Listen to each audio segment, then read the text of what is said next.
Na kwa walio mmisi sana Kitifefe, basi hii ni kwa ajili yenu, na kwa ambao hamumfahamu basi karibuni sana muweze kujua balaa lake huyu mdada wa kuitwa Kitifefe ambaye ni mtunzi. Hii leo ametuletea story inayomhusu binti Celine. Amekuaje? Langu jina ni Lucas Lumbasi. Celine anatuambia kwamba unajua kuna mambo ambayo mtu hufanya akiwa katika maumivu makubwa, mambo ambayo hata yeye mwenyewe hakuwahi kufikiria angeweza kuyafanya. Mpaka leo kila nikikumbuka siku ile moyo wangu unatetemeka sana. Msikilizaji, jina langu naitwa Celine, nina miaka 20 na hii ni hadithi ambayo ilibadilisha maisha yangu milele. Nilikuwa naishi kwa baba mdogo wangu pamoja na mke wake na mtoto wao wa kiume aitwaye Brian. Wazazi wangu walikuwa wameshafariki. Familia yetu ilionekana ya kawaida sana, lakini ndani yake kulikuwa kuna siri nzito. Baba mdogo alikuwa ni mtu wa ukali sana, sio kwamba tu kwa familia yote, na mara nyingi alipenda kunitazama kwa macho yaliyokuwa yananifanya nijisikie vibaya.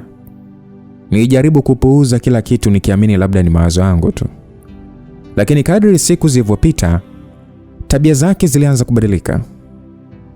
Alikuwa akinigusa pasipo sababu na kuniambia maneno yalionifanya nihisi anavuka mipaka.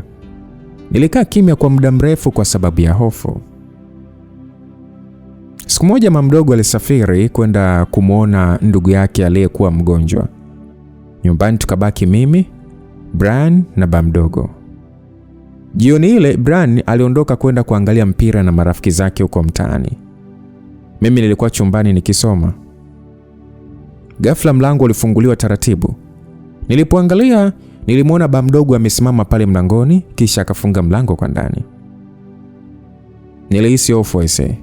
Akaanza kunifuata mpaka kitandani. Nilijaribu kushindana naye ila alinivuta kwa nguvu. Nililia. Nilimsia niachie, lakini hakunisikia. Usiku ule akanibaka. Maumivu niliyoyapata ni ngumu sana kuelezea, msikilizaji ukanielewa. Nilihisi kama maisha yangu yameharibika mbele ya macho yangu. Baada ya kuniacha pale nikilia, alinitishia kuwa nikisema chochote atanimaliza. Aisee, usiku mzima sikulala. Hasira, maumivu, chuki vilijaa moyoni mwangu. Nilimwona ni kama mnyama hivi, sio binadamu tena. Kila nikifumba macho nilikumbuka alichonifanyia. Nilihisi dunia yote imenisaliti.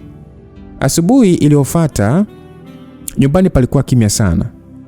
Brian alikuwa ameenda chuo na mama mdogo alikuwa bado hajarudi. Mimi sikuenda chuo maana nilikuwa nina maumivu, hivyo nikamdanganya Brian kuwa naumwa. Akaniambia niende hospitali. Baba mdogo alikuwa sebuleni akiangalia TV kana kwamba hakuna kilichotokea. Siku hiyo alijipa likizo, akawa tu nyumbani. Ndani yangu kulikuwa na moto aise. Niliingia jikoni nikachukua kisu. Mikono yangu ilikuwa inatetemeka, lakini akili yangu ilikuwa imejaa hasira. Nilitembea taratibu kuelekea sebuleni huku moyo ukidunda kwa nguvu. Bila kufikiria mara mbili, nilimvamia aise, nilimchoma kisu mgongoni. Alipiga kelele kubwa na kuanguka chini. Nilimwangalia akiwa anahangaika sakafuni huku damu ikiendelea kutoka, lakini hasira yangu haikuisha. Nilimchoma tena. Dakika chache baadaye alikuwa kimya. Nilisimama pale nikitetemeka, nikitazama mwili wake. Nilikuwa nimeua. Hofu ilinijaa ghafla. Nilitupa kisu chini na kukimbia kutoka nyumbani. Sikujua nilikuwa nakwenda wapi. Nilitembea barabarani kama mtu aliyepoteza akili. Baada ya muda, mama mdogo kumbe alirudi nyumbani. Akamkuta baba mdogo kauawa. Kilio chake kilisikika mpaka nje. Majirani walianza kukusanyika kwa wengi. Watu walishangaa kuona mwili wa baba mdogo ukiwa umejaa damu. Watu walikuwa ni wengi. Polisi waliitwa haraka sana. Mimi nirudi nyumbani baadaye nikijifanya sasa nisijui kilichotokea. Na nikasema kuwa nilienda hospitali. Nilijichanganya na watu waliokuwa wanalia huku moyo wangu ukiwa karibu kupasuka. Nilimwangalia mama mdogo akilia juu ya kifo cha mume wake na nilihisi hatia kubwa ikianza kuniandama. Polisi walianza uchunguzi mara moja. Walimuuliza kila mtu maswali. Walitafuta alama za vidole. Walichunguza nyumba nzima, lakini hakukuwa na ushahidi wa moja kwa moja. Kwani hata kile kisu ambacho nilimchoma baba mdogo hakikuwepo. Sikujua ilikuwaje mpaka polisi hawakukikuta. Nilijaribu kuonekana kwenye kwanza nitaka nijifanye kwamba ni mtu ambaye ni mwenye huzuni sana kama wengine. Sasa wiki moja baadaye, baba mdogo alizikwa. Baada ya mazishi, maisha yalionekana kurudi kawaida pole pole. Lakini ndani yangu vita ilikuwa bado inaendelea. Kila usiku nilikuwa nikisikia sauti yake kichwani mwangu. Nilianza kuogopa, hata kivuli changu mwenyewe nilikuwa nakiogopa. Nilidhani siri yangu imezikwa pamoja naye, lakini nilikuwa nimekosea. Usiku mmoja, simu yangu iliingia ujumbe kutoka kwa Brian. Mikono yangu ilianza kutetemeka nilipoona video aliyotuma. Nilipofungua, moyo wangu ulisimama.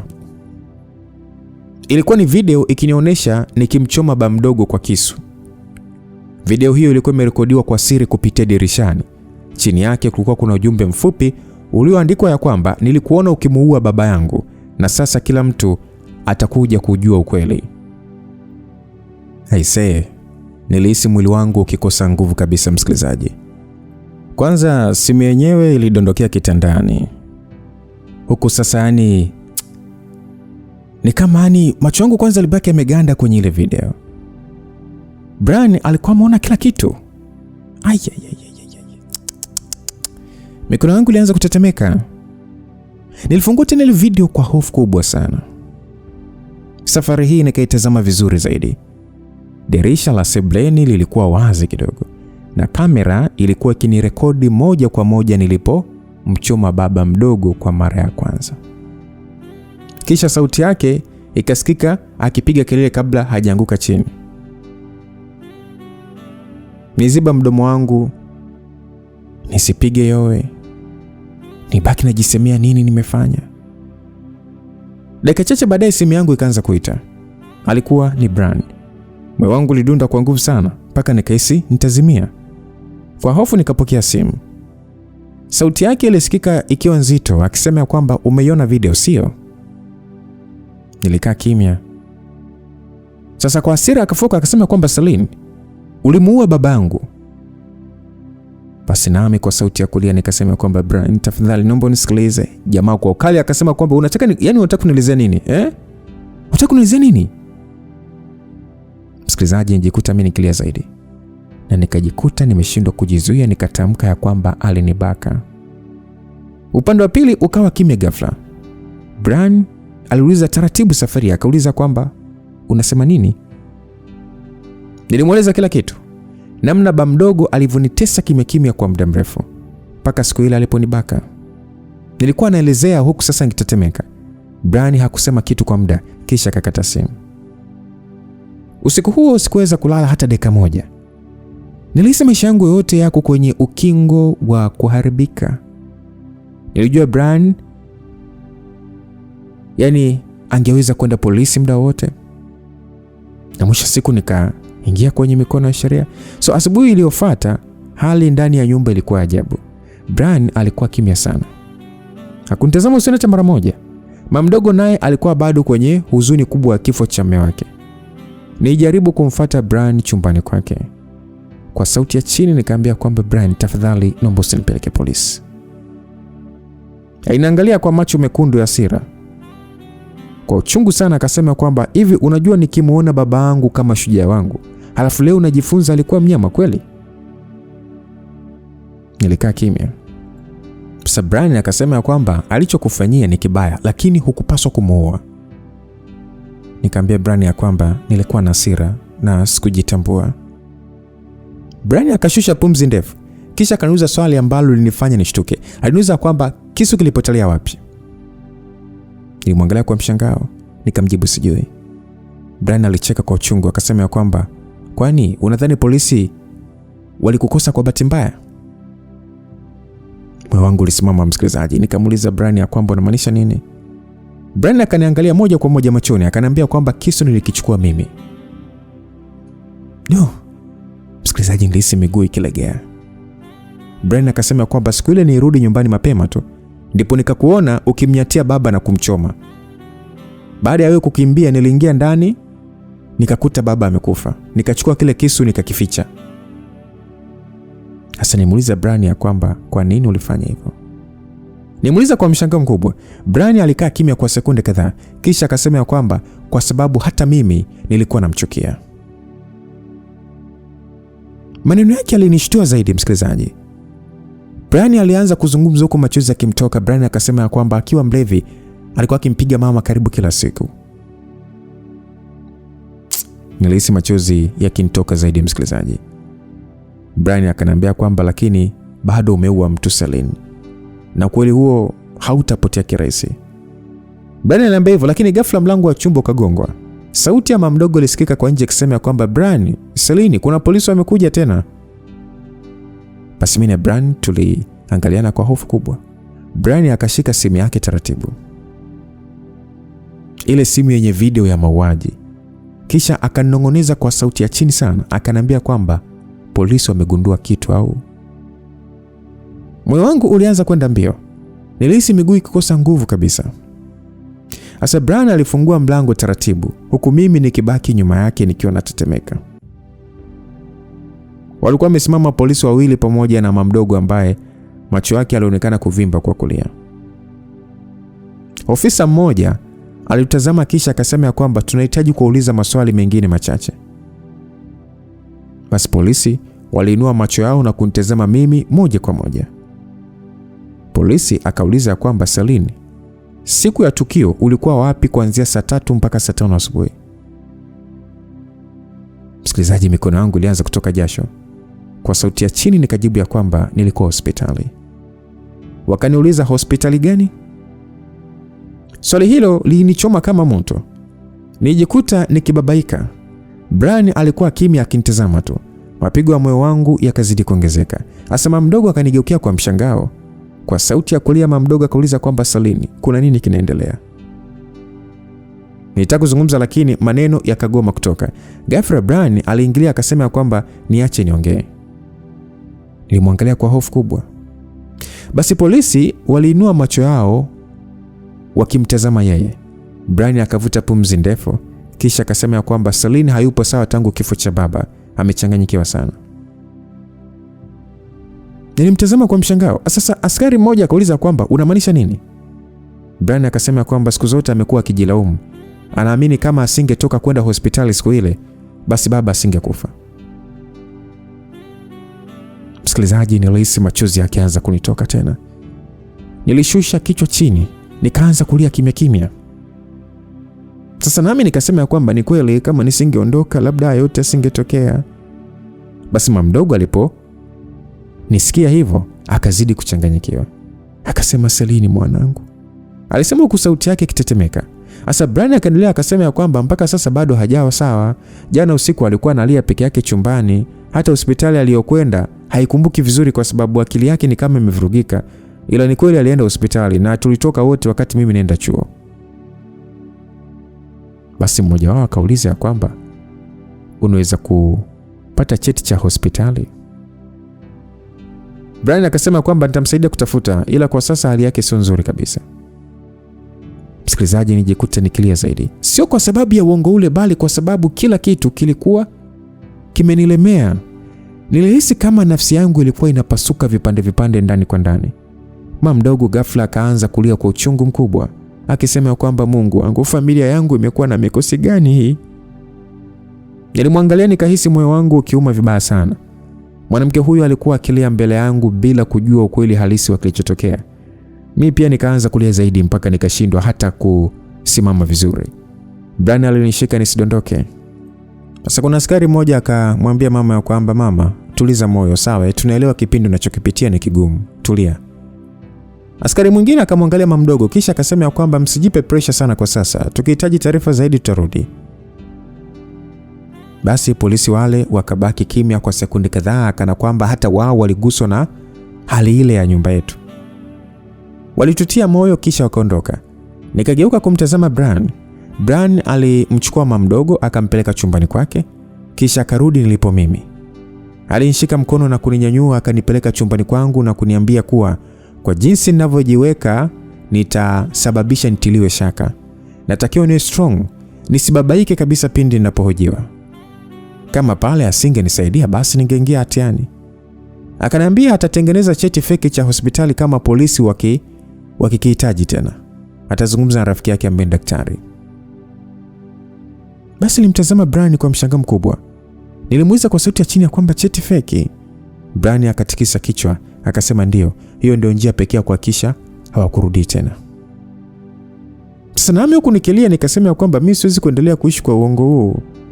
Brian akasogea karibu yangu akasema, Celine, naomba nisikilize kwa makini sawa? Ukikosea hata kidogo tu utafungwa maisha yako yote. Usio muda wa kuogopa.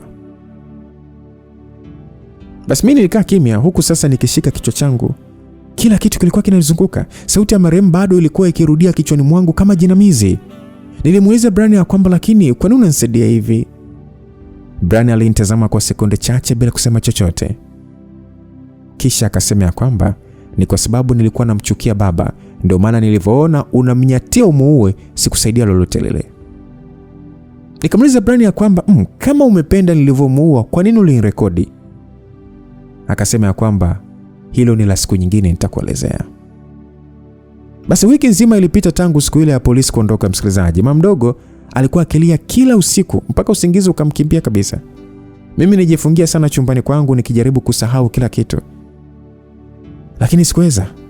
Kila nikifumbua macho nilikuwa naiona damu na uso wa marehemu ni kama ulikuwa unanitazama vile.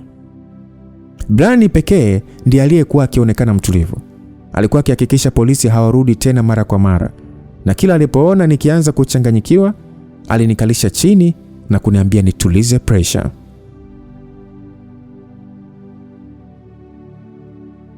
Lakini kadri siku zilivyokuwa zinazidi kwenda, ndivyo nilianza kumwogopa zaidi.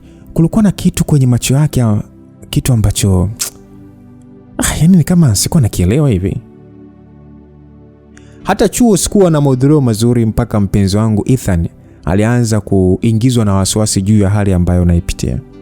Alikuwa ananifariji, aliamini tu nina huzuni ya msiba.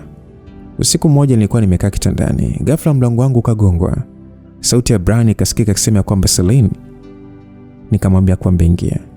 Brian akaingia ndani. Akafunga mlango pole pole. Kisha akakaa kwenye kiti kilichokuwa pembeni ya kitanda changu. Tulibaki kimya kwa sekunde kadhaa. Brian akasema kwamba kuna kitu nataka tuongee. Nilimwangalia kwa wasiwasi, nikamuuliza kwamba ni kuhusu nini. Brian akavuta pumzi ndefu akasema ni kuhusu siri yako. Mapigo ya moyo wangu yakaanza kwenda kasi. Asa Brian akasema kwamba nimekusaidia. Nimeficha kila kitu. Nimewadanganya polisi na bado naendelea kuhakikisha hakuna anayekushuku. Nikamjibu najua hilo. Brian akasema kwamba okay, na nitaendelea kuificha siri hiyo. Nikamjibu asante Brian. Sasa ni kama alinikatisha kwa sababu nitaka kuendelea kuongea baada ya sentensi yangu ya asante Brian. Alinikatisha akasema kwamba ila ni kwa sharti moja tu. Nikamuuliza sharti gani? Brian alikaa kimya kwa sekunde chache, kana kwamba alikuwa akitafuta maneno sahihi. Halafu akasema kwamba nataka uwe wangu.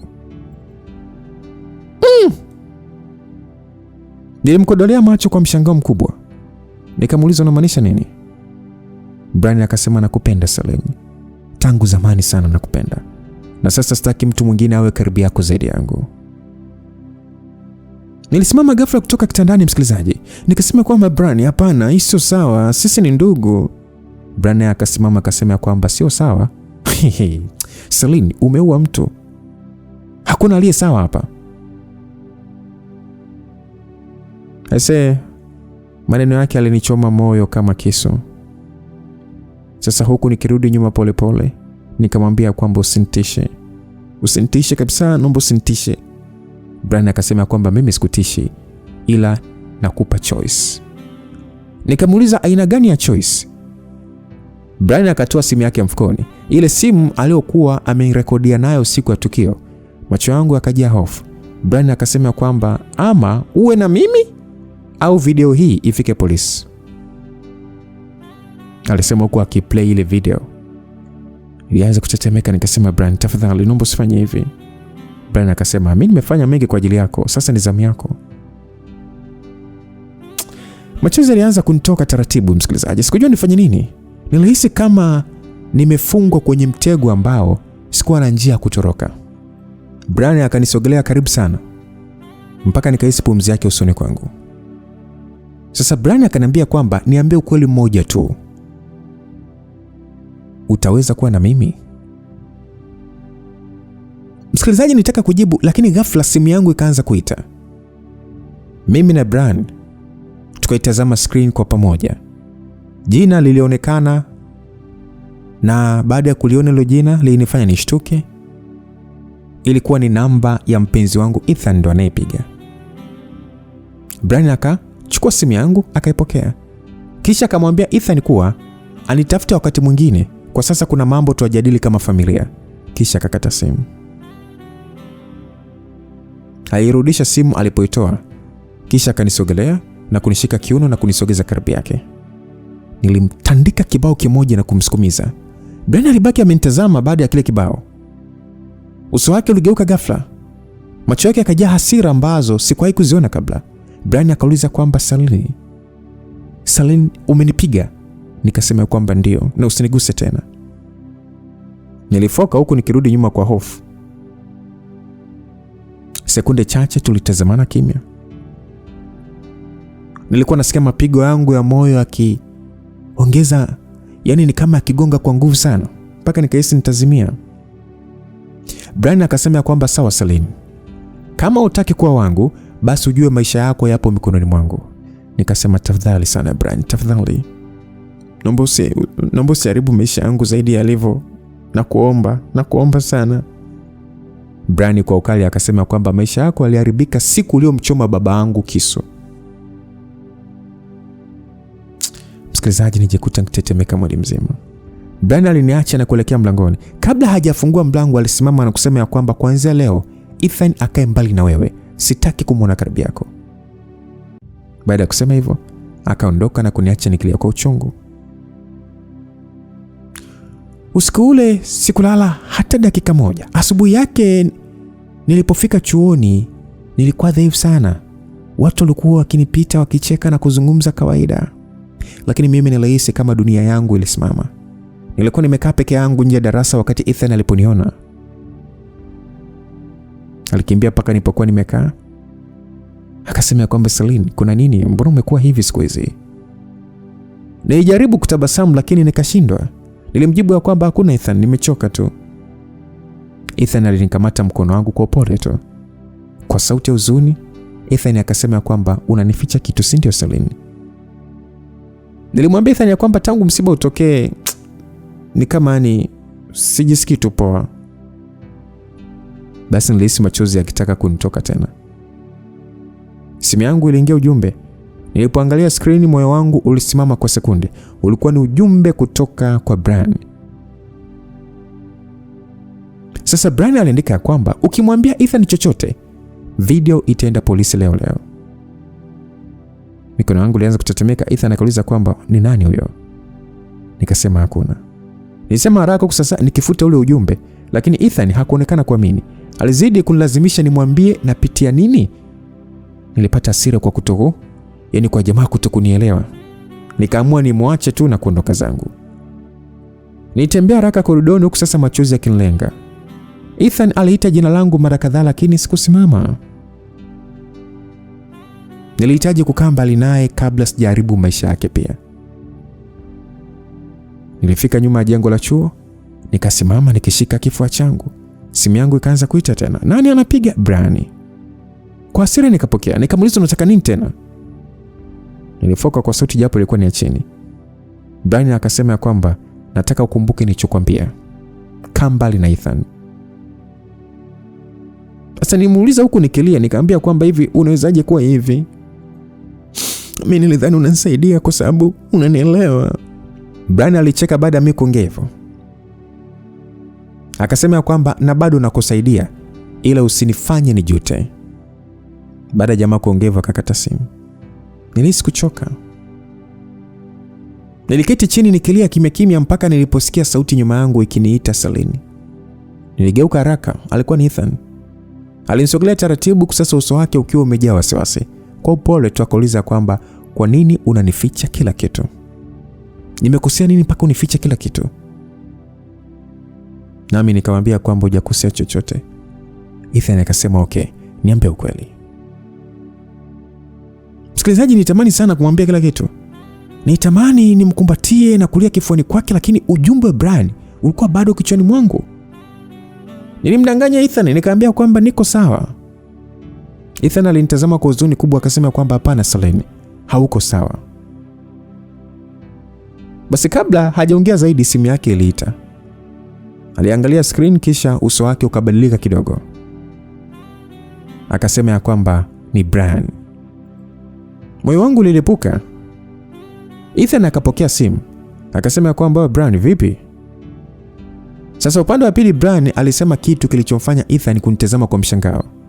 Ethan akauliza unasemaje? Mimi nilianza kutetemeka. Baada ya sekunde chache Ethan akakata simu. Ethan akaniambia kwamba Brian amesema umekuwa ukitumia dawa za kutuliza mawazo tangu kifo cha babake. Na umekuwa ukipata panic attacks. Amesema kwamba ananiomba niwe karibu na wewe na niweze kukufariji. Ethan aliniambia hivyo. Nilihisi hasira zikiniingia. Nikasema ya kwamba usimwamini. Ethan akasema kwamba basi niambie ukweli. Ethan alionekana hasira sasa ni kama zimeanza kumpanda kwa sababu ni kama anazungushwa tu kama chapati. Mimi nilikaa kimya. Ethan akatikisa kichwa na kusema ya kwamba sikuulizi tena Celine. Kisha akaondoka, akaniacha nimesimama pale nikilia. Usiku ule nilirudi nyumbani nikiwa nimevunjika moyo kabisa. Nilipoingia sebuleni nilimkuta Brian amekaa peke yake akinywa soda huku akiangalia TV kana kwamba ni hakuna kilichotokea. Nilimsogelea kwa hasira, nikamuuliza kwamba kwa nini ulimpiga Ethan? Brian alinigeukia taratibu. Akasema kwamba ni kwa sababu nilikuwa nakulinda. Nilifoka nikasema kwamba kunilinda au kuniharibia maisha? Brian akasema kwamba nilikwambia akae mbali na wewe. Basi baada ya kuongea hivyo nikamwambia kwamba huna haki ya kuniamlia maisha yangu. Umesikia mnafiki mkubwa wewe? Kwa nini umwambie Ethan awe karibu na mimi na huku mimi unaniambia nikae mbali naye? Kwa nini sasa? Jamaa yani Brian akasema kwamba nina haki ya kufanya chochote ili unielewe. Nilimsukuma kwa nguvu nikasema kwamba nakuogopa Brian. Maneno hayo yalimfanya akae kimya kwa sekunde chache. Uso wake ulionekana kuumia kidogo. Brian akauliza kwamba unaniogopa kwa nini? Nikasema ya nakuogopa, niliona unanisaidia lakini sasa yani ni kama unanifunga kama mfungwa. Brian alinitazama chini kwa muda mfupi. Kisha akasema kwamba huenda unaniona mbaya, lakini siku ile nilipokuona ukimuua baba, nilijua sitakuacha upotee. Mdomo machozi kwa nilila kunitoka. Nikamuuliza kwamba kwa nini? Brian akasema kwamba ni kwa sababu nakupenda kuliko kitu chochote. Nilitikisa kichwa msikilizaji, nikasema kwamba hapana, huu sio upendo. Kabla hajaongea tena, mlango wa nyumba uligongwa kwa nguvu. Kitendo cha mlango kugongwa kwa nguvu kilisababisha mpaka mama mdogo akatoka chumbani kwa haraka na kuuliza kwamba usiku huu nani tena? Brian akaenda kufungua mlango. Nilihisi damu kuganda mwilini nilipoona watu wawili waliosimama nje. Nani? Polisi. Askari mmoja akasema kwamba samahani kwa usumbufu, tuna taarifa mpya kuhusu mauaji ya marehemu. Moyo wangu kaanza kwenda mbio. Kisha askari mwingine akasema kwamba kwanza alizungumza kitu ambacho kunifanya yani karibia hadi nizimie. Askari mwingine akasema kwamba kuna shahidi mpya amejitokeza. Sebule nzima ilitulia ghafla. Mama mdogo alijishika kifua kwa hofu.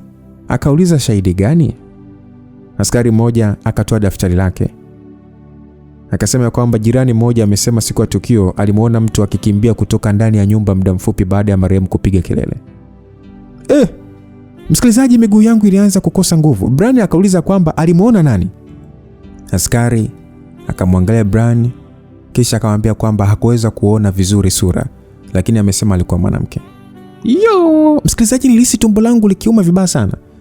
Mama mdogo akanigeukia mimi, akauliza kwamba Celine, ulikuwa wapi muda huo? Sasa Brian ilibidi aingilie kati kabla mimi sijajibu. Brian akasema kwamba nilishawaambia alikuwa hospitali. Mama mdogo akaanza kulia tena. Mama mdogo akasema, Mungu wangu, kuna nini kinaendelea ndani ya nyumba hii jamani? Nilitaka kuzungumza lakini sauti ikagoma kutoka. Mama mdogo akaendelea kulia kwa nguvu zaidi, akisema ya kwamba kwa nini mume wangu alipata mwisho wa namna hii. Basi polisi waliondoka, tukabaki tunambembeleza mama mdogo. Na mimi nilihisi hatia ikinizidia kila dakika. Usiku huo sikuweza kuvumilia tena. Nilichukua simu yangu nikampigia Ethan.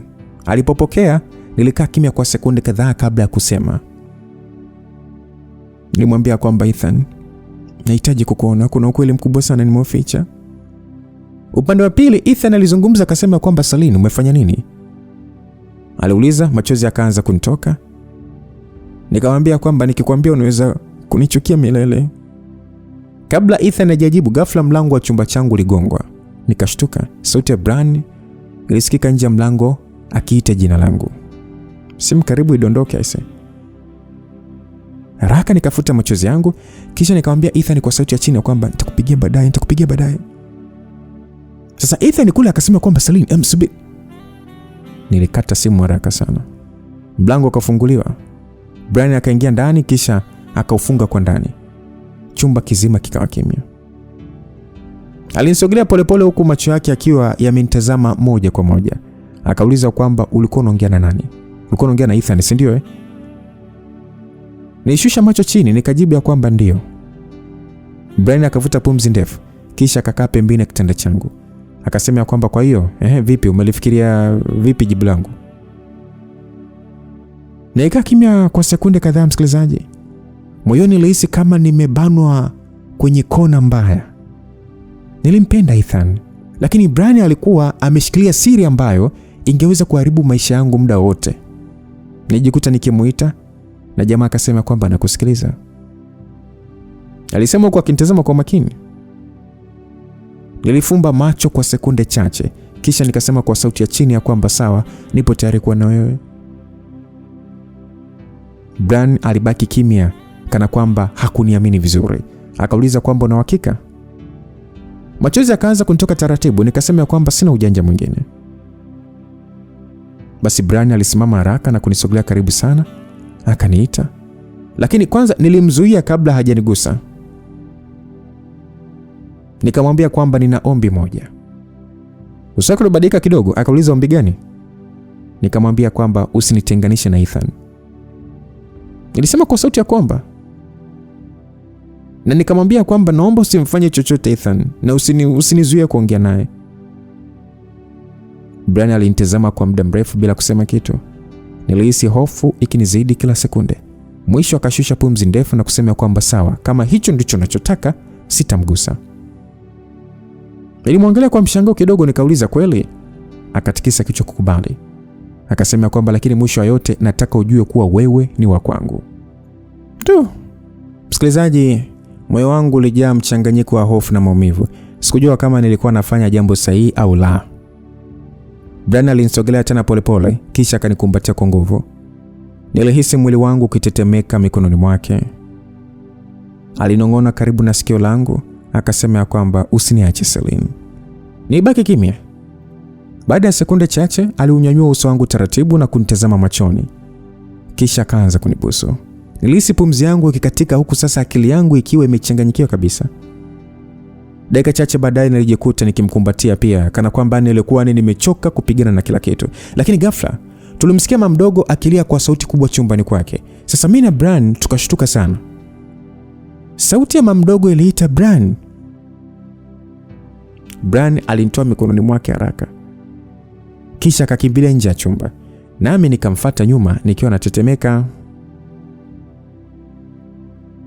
Tulipofika chumbani kwa mama mdogo, tulimkuta amekaa kitandani akilia huku sasa akishikilia kitu, nadhani ilikuwa ni picha ya maremba mdogo.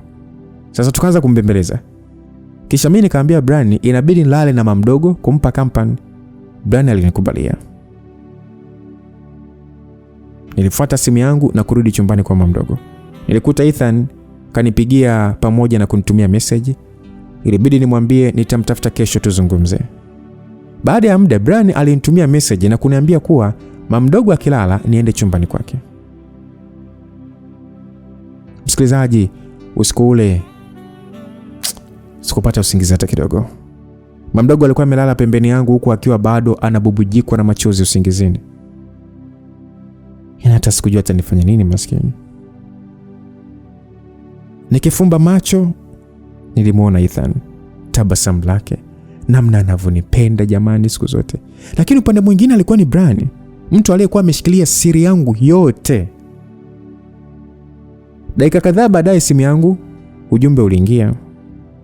Message ilikuwa ni kutoka kwa Brian. Aliandika ya kwamba nakusubiri. Ghafla mama mdogo aligeuka kitandani kisha akashika mkono wangu usingizini. Moyo wangu uliuma sana. Nilimtazama kwa huruma. Mwanamke huyu alikuwa tayari amepoteza mume wake na hakujua kuwa muuaji alikuwa amelala pembeni yake muda huo wote. Machozi yakaanza kunitoka taratibu. Nilihisi kama dunia nzima ilikuwa inanihukumu. Baada ya muda nilisikia mlango ukigongwa, mapigo ya moyo wangu yakaongezeka ghafla. Nilinyanyuka polepole kutoka kitandani nikatembea mpaka mlangoni. Nilifungua mlango nikamkuta Brian. Brian kwa sauti ya chini akauliza kwamba mbona huji? Nikamwambia kwamba siwezi kumwacha mama mdogo peke yake usiku. Brian alinitazama kwa sekunde kadhaa bila kusema kitu. Kisha alisogea karibu zaidi na mimi.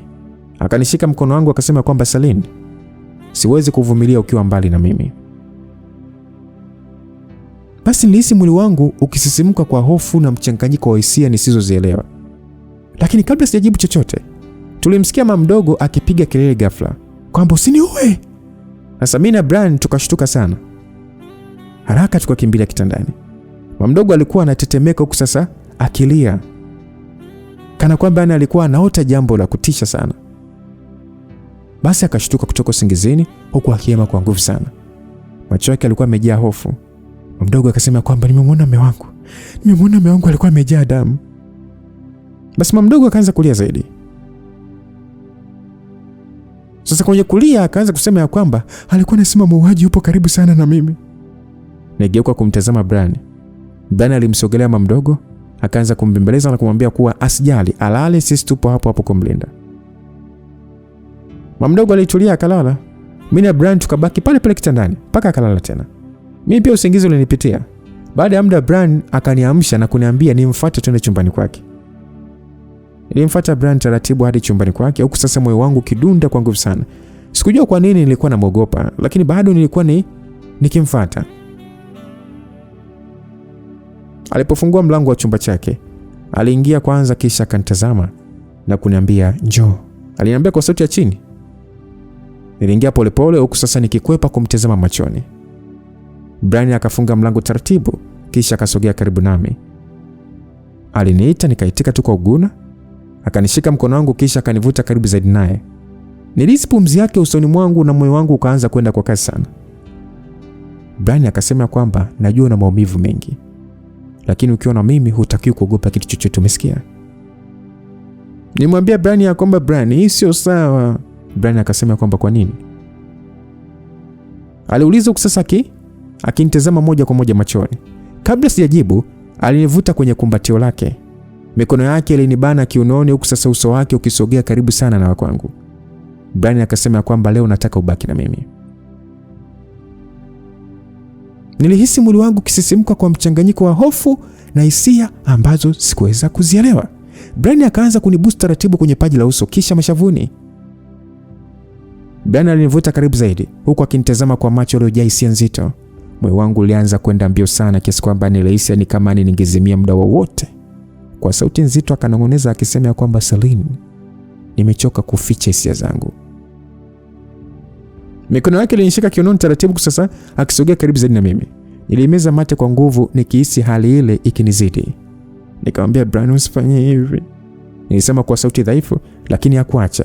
Jamaa akasema nakupenda. Alisema huku sasa akijaribu kunibusu. Sasa haraka nikaugeuzia uso wangu pembeni. Nikasema Brian, hapana. Akanitazama kwa mshangao kidogo akasema kwamba kwa nini? Wewe unajua jinsi ninavyokupenda ama? Basi nikamwambia hapana bwana, hii sio sawa, tafadhali mimi sio sawa. Nilimsukuma aisee.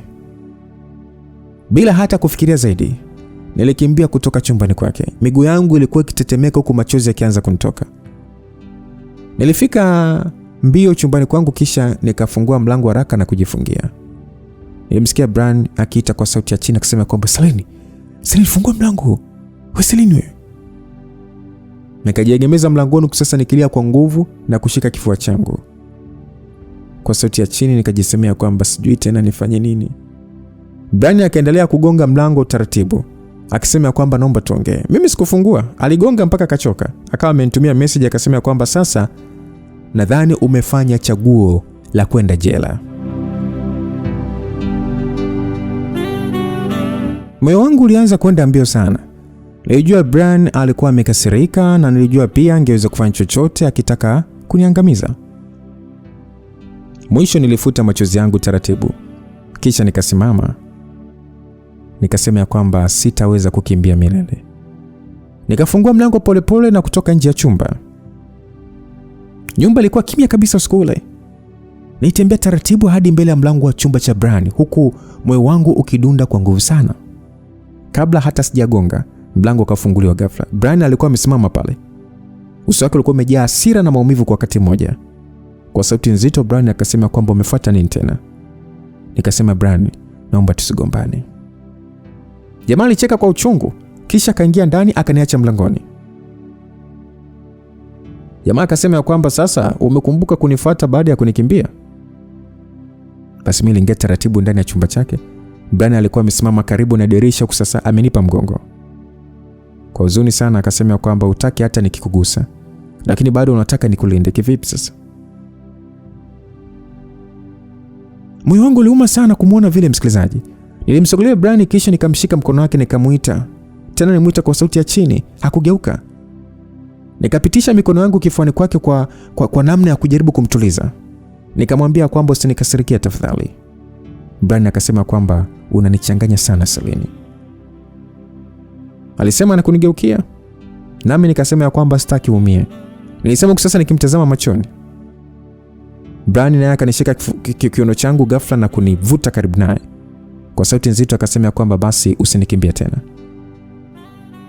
Nilishusha macho chini nikihisi mwili wangu ukitetemeka.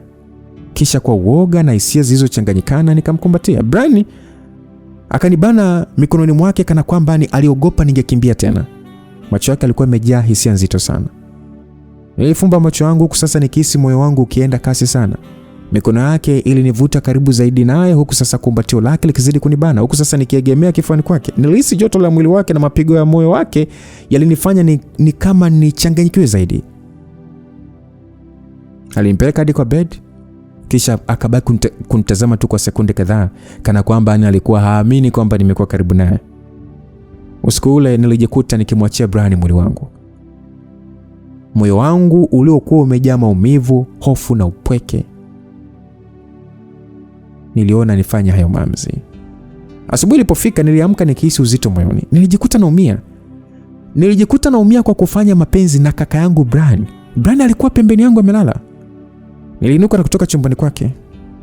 Nilikuta na mamdogo bado alikuwa hajaamka. Kwa hiyo nilijikaza na kuanza kufanya usafi. Baada ya muda Brian naye aliamka, akanikuta napika chai. Alinisogelea na kuanza kuniomba msamaha kwa kile kilichotokea usiku wa jana na kusema kwamba amefurahi sana kulipata penzi langu na hakika mpenzi wangu Ethan anafaidi sana na yupo tayari kushare naye. Msikilizaji, nijikuta nainua kikombe nimpige nacho. Na kweli nikaa nimefanya hivyo. Na akawa amekikwepa, kikadondoka chini na kupasuka. Mamdogo akauliza kwamba jamani kuna nini huko jikoni? Nilikosa nguvu kabisa niliposikia sauti ya mamdogo kutoka sebleni. Akauliza tena kwamba kuna nini huko jikoni? Sasa nitazama vipande vya kikombe vilivyotapakaa sakafuni. Nikafuta machozi yaliyokuwa yanataka kunitoka. Kisha nikageuka kuelekea sebleni. Nilipofika tu mamdogo akauliza kwamba mbona kuna sauti ya kitu kuvunjika, kuna nini? Nikasema kwamba ni kikombe tu kimeanguka. Nilisema kwa sauti ya kutulia sio kuwa sawa kabisa. Brian alikuja nyuma yangu, lakini hakusema chochote. Mama mdogo alitutazama kwa sekunde kadhaa, kana kwamba anajaribu kuelewa kuna nini kinaendelea, kisha akaenda chumbani. Mara tu alipotoweka, nigeuka haraka kumtazama Brian. Nikamwambia kwamba mimi siwezi kuendelea hivi. Brian alishusha pumzi ndefu akasema kwamba sikukusudia kukuweka kwenye hali hii Celine, lakini pia usinichukie. Baada ya jamaa kusema hivyo kwa uchungu sana, nikajibu kwamba sio swala la kuchukia au kupenda, ni kwamba sote tumeanza kupoteza mwelekeo.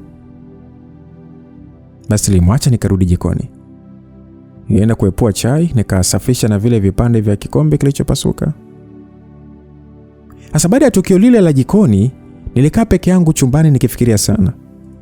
Yaani kila nikimwangalia Brian nilihisi kuchanganyikiwa zaidi.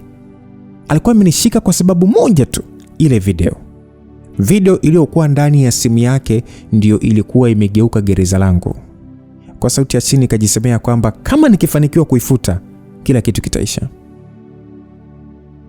Basi polepole wazo likaanza kuingia kichwani mwangu.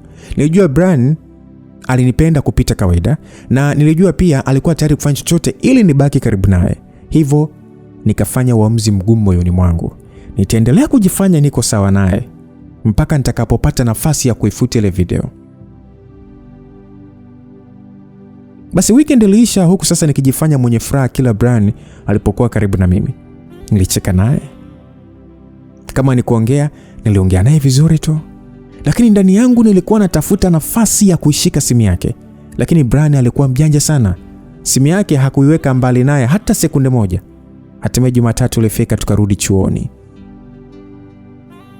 Nilijitahidi kuvaa tabasamu kubwa kana kwamba maisha yangu alikuwa sawa kabisa. Lakini moyo wangu ulikuwa umejaa mawazo. Nilipokuwa nikitembea koridoni, ghafla nilisikia sauti nyuma yangu. Nigeuka haraka. Ethan ndo alikuwa amesimama pale akiwa sasa amenitazama kwa macho ya wasiwasi. Alinisogelea taratibu. Ethan akasema kwamba naomba tuongee. Nijilazimisha kutabasamu, nikasema kwamba mbona upo serious hivyo? Ethan alinishika mkono wangu kwa upole akasema kwamba ni kwa sababu nakujua Celine. Kuna kitu kinakusumbua. Basi mimi nilicheka kidogo. Nilicheka kidogo kwa kujifanya ni mwenye furaha. Nikaambia Ethan ya kwamba hapana Ethan, nilikuwa tu na mawazo tu baada ya kufiwa, lakini kwa sasa niko sawa. Ethan alibaki akinitazama kana kwamba ni hakuamini nilichosema.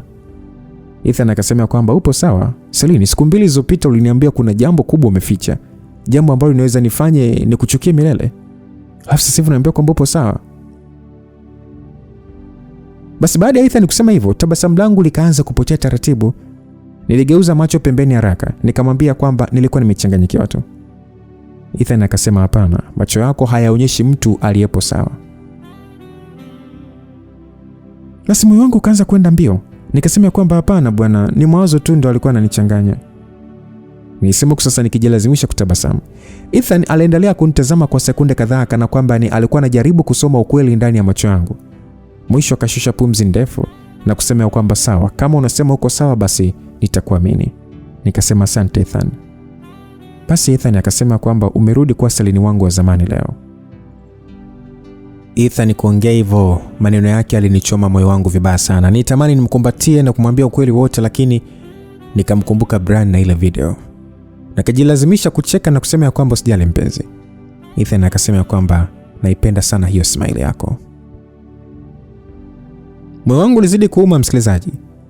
Baada ya vipindi vya asubuhi kuisha, nilitoka darasani kwenda cafeteria kununua maji. Nilipokuwa naondoka, ghafla mtu alinifuata nyuma yangu.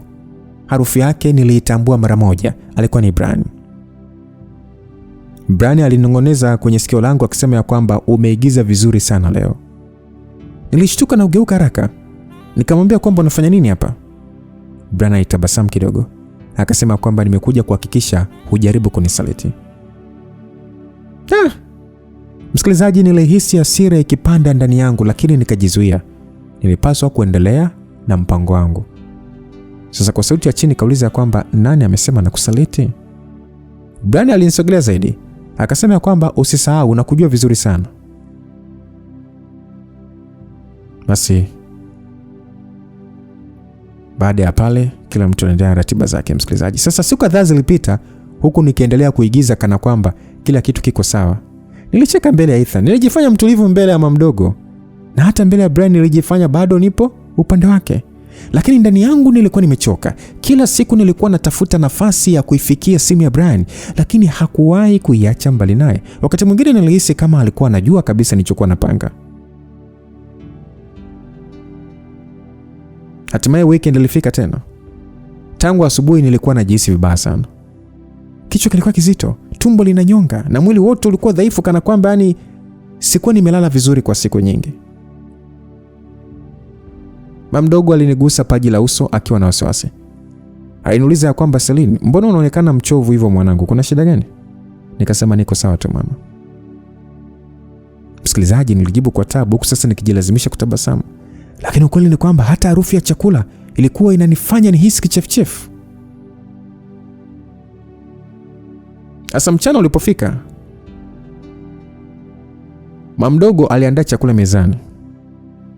Mimi, Brian na mdogo tukakaa pamoja kula. Nilijaribu kula kidogo, lakini harufu ya chakula aisee, yaani ilinichefua vibaya sana. Brian alinichunguza kwa macho ya wasiwasi. Akauliza kwamba una uhakika uko sawa? Nikamjibu ndio. Sasa nilipojaribu kula tonge lingine, ghafla kichefuchefu kilinizidi. Nisimama haraka kutoka mezani huku sasa nikijishika mdomo. Mdogo aliniita kwa hofu akisema Celine. Mimi sikujibu. Haraka nikimbilia bafuni. Dakika iliyofuata sauti ya kutapika ilisikika ndani ya nyumba nzima. Mdogo alikimbia nyuma yangu huku sasa Brian naye akifuata kwa wasiwasi mkubwa.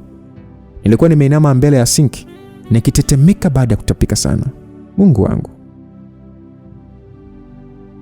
Basi mdogo kwa wasiwasi alinishika mgongoni akasema kwamba Celine, unaumwa nini?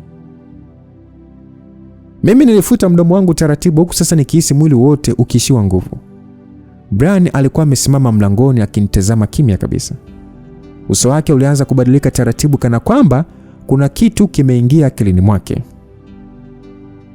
Mdogo akanitazama ghafla kwa macho ya mshangao. Mdogo akasema kwamba subiri kwanza, kichefuchefu, kutapika, uchovu. Celine, usiniambie wewe ni mjamzito? Mdogo alisema hivyo. Nilizidi kuchanganyikiwa maana kwa kumbukumbu zangu niliona kabisa ujauzito unaweza kuwa wa marehemu nani? Mdogo. Sasa kwa sauti ya chini nikasema kwamba mjamzito. Nirudia hiyo kauli huku macho yakijaa hofu. Mwili wangu ulianza kutetemeka ghafla. Kizunguzungu kilinipata vibaya kiasi kwamba nilishika ukuta wa bafuni nisianguke. Machozi mdogo yakinitoka bila kujizuia, nikasema kwamba hapana, haiwezekani. Basi mdogo akasema kwamba Celine, naomba uniambie ukweli mwanangu. Kuna kitu gani kinaendelea? Msikilizaji, nilishindwa kuzungumza. Yaani midomo yangu ilikuwa inatetemeka sana. Brian aliyekuwa amesimama akaamua kuingilia kati. Brian akasema kwamba mama labda anaumwa tu. Lakini mdogo hakumwangalia hata kidogo. Macho yake yote yalikuwa kwangu. Mdogo akasema kwamba Celine, mara yako ya mwisho kupata siku zako ilikuwa lini? Swali hili lilinifanya moyo wangu usimame kwa sekunde kadhaa. Nilianza kuhesabu kimya kichwani. Ndipo ghafla nikagundua ukweli ulionifanya nihisi kama dunia imeniporomokea. Nikafunika mdomo wangu huku machozi yakinitoka kwa nguvu zaidi. Mdogo alishtuka sana aliponiona nalia vile. Mdogo akasema kwamba Mungu wangu. Brian akasogea karibu na mimi haraka. Kwa sauti nzito akasema kwamba Celine, niambie hii sio kweli. Nilimwangalia Brian kwa macho yaliyojaa hofu, lakini sikujua hata nimjibu nini kwa sababu ndani ya akili yangu kulikuwa na swali moja tu lililonitesa vibaya sana. Yaani kama kweli nilikuwa ni mjamzito, basi mtoto alikuwa ni wa marehemu mdogo. Kimya kizito kilitawala bafuni kwa sekunde kadhaa. Alafu ghafla mdogo alinishika mkono wangu kwa nguvu kidogo, akasema kwamba tutaenda hospitali kesho, lazima tujue kweli. Msikilizaji, nilihisi moyo wangu unazidi kudunda kwa kasi. Yaani usiku ule hata sikupata usingizi hata kidogo. Nilikuwa nikilia kimya. Simu yangu ikaingia message. Ilikuwa ni message kutoka kwa Ethan. Ethan aliandika ya kwamba najua kuna kitu unanificha Celine, lakini bado niko hapa kwa ajili yako. Nilisoma ujumbe ule mara kadhaa mpaka machozi yakaanza kunitoka zaidi. Kwa mara ya kwanza nilihisi nataka kusema ukweli wote, lakini ilikuwa nimechelewa sana. Asubuhi iliyofuata, mama mdogo alisisitiza tuende hospitali mapema. Safari nzima ndani ya gari hakuna aliyekuwa anaongea. Moyo wangu ulikuwa ukidunda sana, kiasi kwamba mpaka nilihisi kila mtu angeweza kusikia. Tulipofika hospitali, vipimo vilifanyika haraka sana.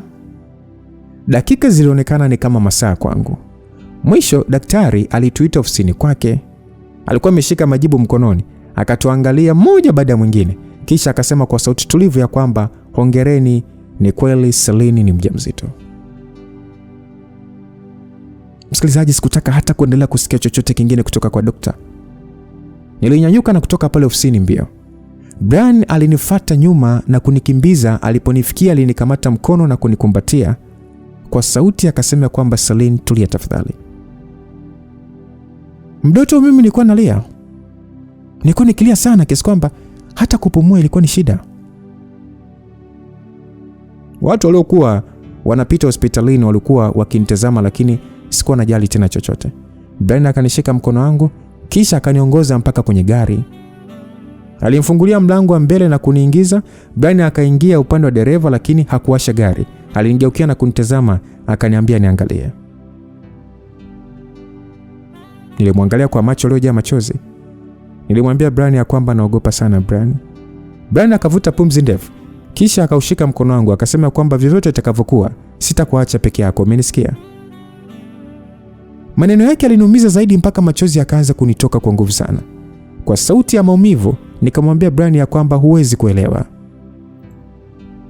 Brian akasema ya kwamba okay, kama siwezi kuelewa basi nieleweshe. Nilifunika uso wangu kwa mikono huku nikilia kwa uchungu mkubwa. Nilimwambia Brian ya kwamba kama watu wakijua ukweli, maisha yangu yataharibika kabisa. Brian akasema ya kwamba ukweli gani Celine? Msikilizaji, nibaki na tetemeko kwa sasa nikishindwa hata kumwangalia usoni. Alafu kwa sauti dhaifu sana iliyovunjika kwa kilio nikasema ya kwamba Brian, ujauzito. Brian akasema kwamba huo ujauzito, okay, una nini kuhusu ujauzito? Brian, ujauzito na baba mdogo. Mimi na Ethan mara mwisho kufanya mapenzi ni miezi 3 iliyopita na nilikuwa sawa tu. Brian alishtuka sana. Nikaanza kulia zaidi mpaka mwili wangu wote ukaanza kutikisika.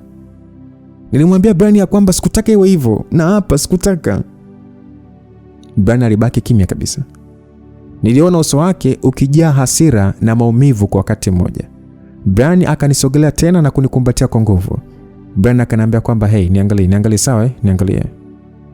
Hii sio lawama yako, umesikia? Nilimwambia Brian ya kwamba naogopa mama mdogo akijua atanichukia. Brian akanikumbatia vizuri zaidi. Akasema kwamba hakuna mtu atakaye kuumiza wakati niko hai. Tutafikiria namna ya kukulinda, sawa? Basi nikamwitikia tu sawa. Mama mdogo alikuja, akaingia siti ya nyuma. Hakuongea lolote zaidi tu ya kumwambia Brian aondoe gari turudi nyumbani. Basi tulifika nyumbani. Kimya kikiwa kimetawala. Brian alipaki gari kisha akashuka kwanza. Haraka akaja upande wangu na kunifungulia mlango. Nilishuka pole pole huku miguu yangu ikiwa dhaifu sana. Nilihisi kama mwili wangu wote ulikuwa mzito. Mama mdogo alitangulia kuingia ndani bila kusema neno lolote. Jambo lile lilinizidishia hofu zaidi. Brian akanishika mkono wangu. Alinong'oneza akasema kwamba usiogope, niko hapa. Nilitikisa kichwa kukubali tu, lakini moyo wangu ulikuwa ukiuma vibaya sana. Tulipoingia sebuleni, mama mdogo alikuwa tayari amekaa kwenye sofa. Aliponiona macho yake yalikuwa tofauti na kawaida. Hakukuwa na hasira ndani yake, ni huzuni tu na wasiwasi. Kwa sauti ya upole sana akasema kwamba Celine, njoo kae mwanangu.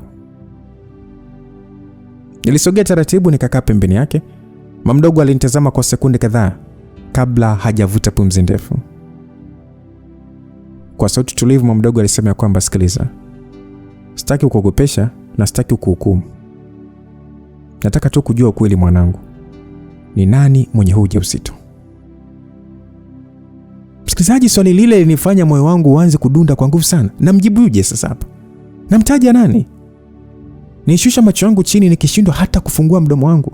Mama mdogo akaendelea kuzungumza kwa upole zaidi, akasema kwamba Celine, chochote kilichotokea unaweza kuniambia. Hautakuwa peke yako. Huu ujauzito ni wa nani?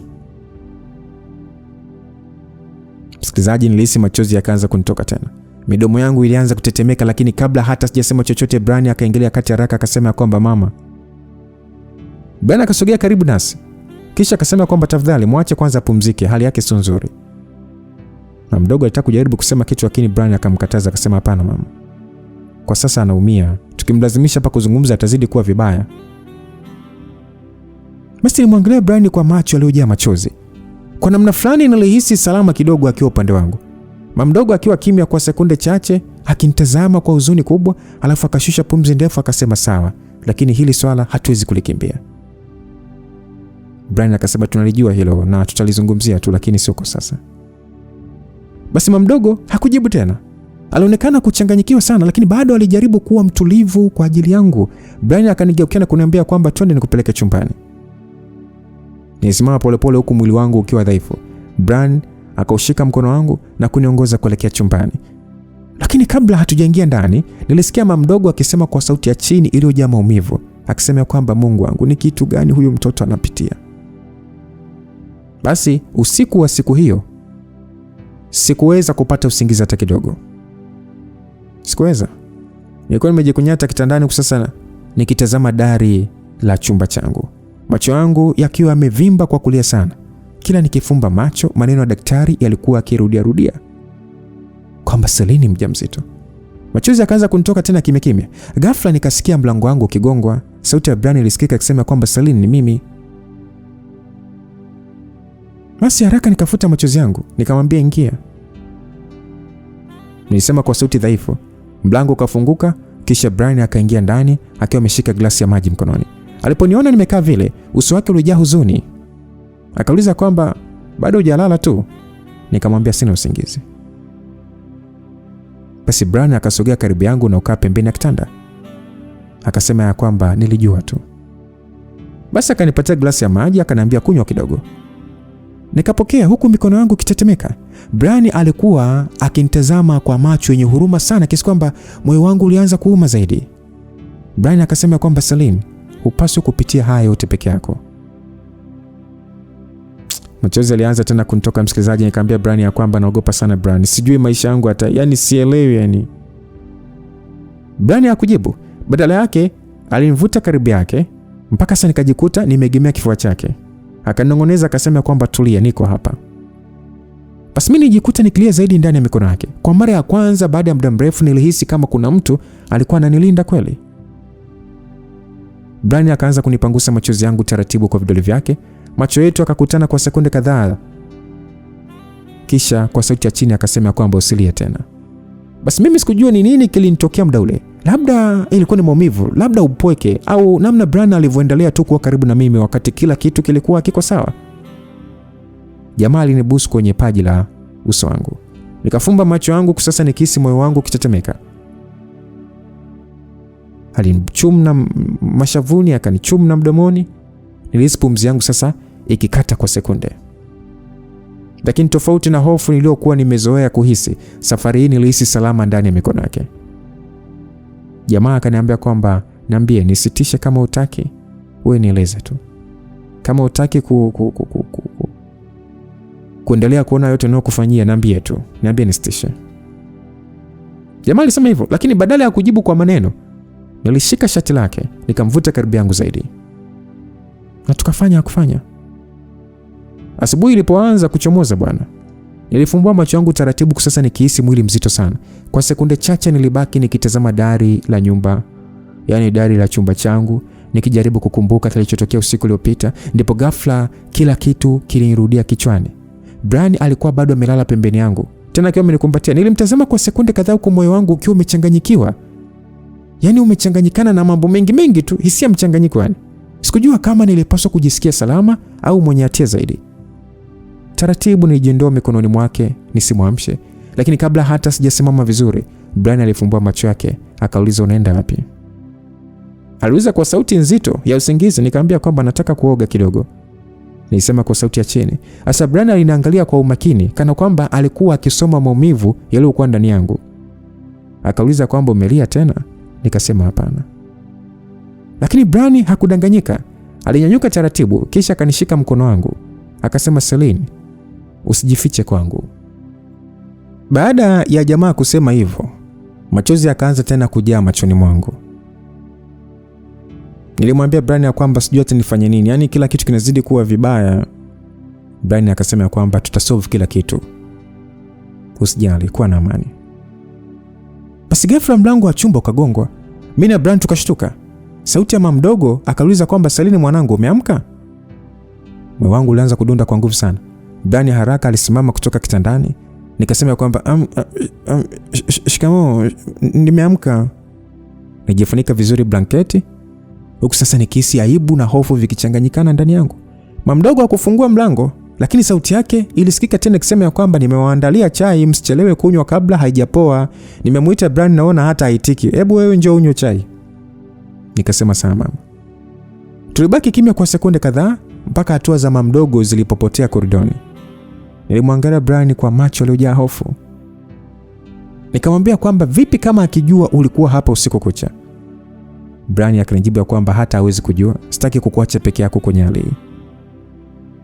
Basi maneno yake yalinigusa kiasi kwamba nilihisi machozi yakitaka kunitoka. Baada ya muda mfupi nilitoka chumbani kuelekea sebuleni. Na huko nyuma Brian naye akitoka akaenda chumbani kwake. Nilipofika sebuleni na mama mdogo ile kuniona, alinisemesha akasema kwamba, unajisikiaje leo mwanangu? Nikamjibu afadhali kidogo. Basi baada ya muda Brian alikuja sebuleni, tukaungana naye kunywa chai.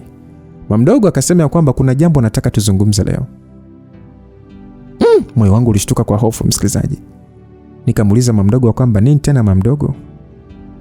Mama mdogo alivuta pumzi ndefu akasema kwamba ni kuhusu huyo mtoto na maisha yako ya mbele. Nataka kujua baba wa mtoto ili tupate mwafaka. Basi Brian akanishika mkono chini ya meza kwa siri kana kwamba alikuwa akiniambia kwamba nisiogope, lakini ndani yangu nilijua kesi inazidi kuwa ngumu.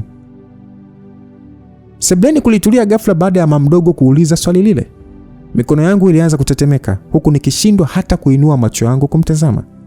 Brian bado alikuwa amenishika mkono chini ya meza kwa siri, ishara iliyokuwa ikinipa nguvu kidogo nisiyumbe mbele ya mama mdogo. Kwa sauti ya pole mama mdogo akasema kwamba, mwanangu, hatuwezi kukusaidia kama hautasema ukweli. Nikasema nitaongea mama, ila sio kwa sasa hivi. Mama mdogo alinitazama kwa muda kisha akashusha pumzi nzito. Akasema sawa, sitaki kulazimisha, lakini muda unaenda. Brian akaendelea kati akasema kwamba, mama, labda tu apewe muda kidogo, hali yake bado sio nzuri. Basi mama mdogo alimwangalia Brian kwa makini sana kiasi kwamba moyo wangu ulianza kudunda tena kwa nguvu. Kwa sekunde chache nilihisi kama alikuwa anashuku kitu. Mama mdogo ghafla tu akauliza kwamba, wewe mbona siku hizi unamtetea sana Celine? Kwa nini? Brian akasema kwamba ni kawaida tu mama, anapitia wakati mgumu. Basi mama mdogo hakujibu haraka.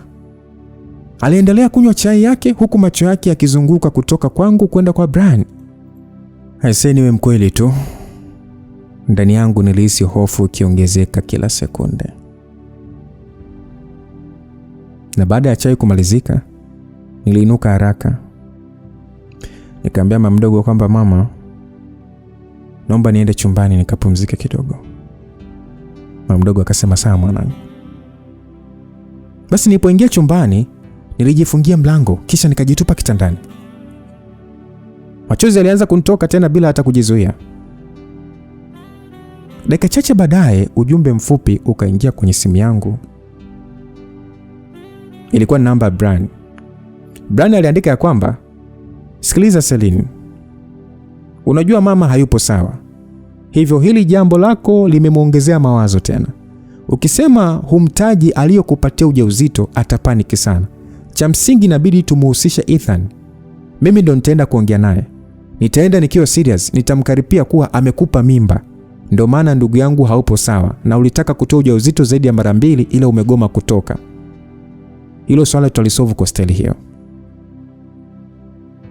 Brian aliandika ujumbe kwa namna hiyo msikilizaji. Nilimaliza kusoma ule ujumbe nikiwa sijui nijibu nini. Msikilizaji, wewe ndio ungekuwa Celine, ungemjibu nini Brian baada ya kusema kwamba Ethan inabidi asingiziwe ujauzito? Tukutane sehemu inayofuata tuweze kuendelea kufahamu mengi zaidi. Mtayarishaji Kitifefe, nilie kusimulia hii simulizi ni mimi Lucas Lumbas, lakini tunaomba kuona kwenye comment, ungekuwa wewe ndio Celine, ungemjibu nini ama ungejibu nini baada ya kutaarifiwa kwamba inabidi mimba akasingiziwe mwanaume mwingine? God be with you till we meet again. Bye bye.